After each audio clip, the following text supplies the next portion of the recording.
ভিডিওর থাম্বনেলটা থেকে নিশ্চয়ই বুঝতে পেরেছেন আজ আমি স্মার্ট কাদেরকে বলে সেটা নিয়ে বলবো।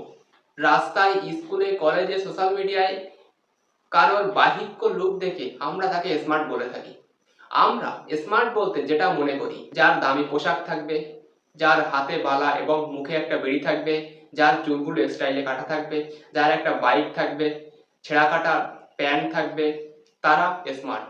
এটা সম্পূর্ণ ভুল ধারণা। তাহলে প্রকৃত স্মার্ট কারা? প্রকৃত স্মার্ট সেই হয় যে নিজের সময়কে মূল্য দেয় ও তার সঠিক ব্যবহার করে। প্রকৃত স্মার্ট সেই হয় যে নিজের পরিবার ও তার ভবিষ্যৎ নিয়ে চিন্তা করে। প্রকৃত স্মার্ট সেই হয় যে ভুল থেকে শিক্ষা গ্রহণ করে ও নিজেকে আরো উন্নত করে, যে নিজেকে নিয়ন্ত্রণ করতে পারে, যে বড়দের সম্মান এবং ছোটদের স্নেহ করে, যার কথাবার্তায় ভদ্রতা ও আচরণে নমনীয়তা প্রকাশ পায়, যে টাকাকে মূল্য দেয়, কথার থেকে কাজ বেশি করে, যার আত্মবিশ্বাস থাকে, সে যে কথা দেয় সেটা রাখার চেষ্টা করে, তারাই আসলে স্মার্ট। আজকালকার সমাজে একটা অদ্ভুত মানসিকতা তৈরি হয়েছে।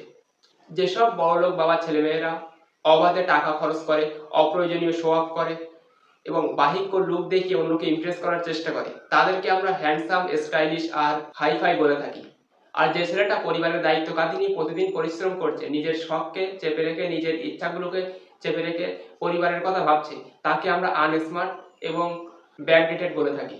আসলে স্মার্ট কখনোই অন্যকে দেখাতে পছন্দ করে না, সে নিজেকে একটু একটু করে প্রতিদিন তৈরি করে, কারণ সে জানে বড় হতে গেলে স্টাইলের থেকে বেশি দরকার ধৈর্য, পরিশ্রম, নিষ্ঠা। স্মার্ট মানে অন্যকে ইমপ্রেস করা নয়, বরং নিজেকে উন্নত করা। স্মার্ট পোশাকে নয়, স্মার্ট লুকিয়ে থাকে চরিত্রে, আচরণে আর মানসিকতার ভিতরে।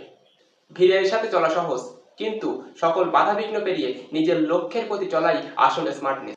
স্টাইল মানুষের নজর কাড়ে ঠিকই, কিন্তু চরিত্র আর আচরণই তোমাকে প্রকৃত স্মার্ট বানায়।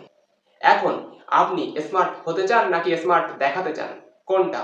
আর ভিডিওটা ভালো লাগলে ও সঠিক মনে হলে আপনার মতামত কমেন্টে জানাতে পারেন। পাল্টানো দরকার এই চিন্তা ভাবনা এবার।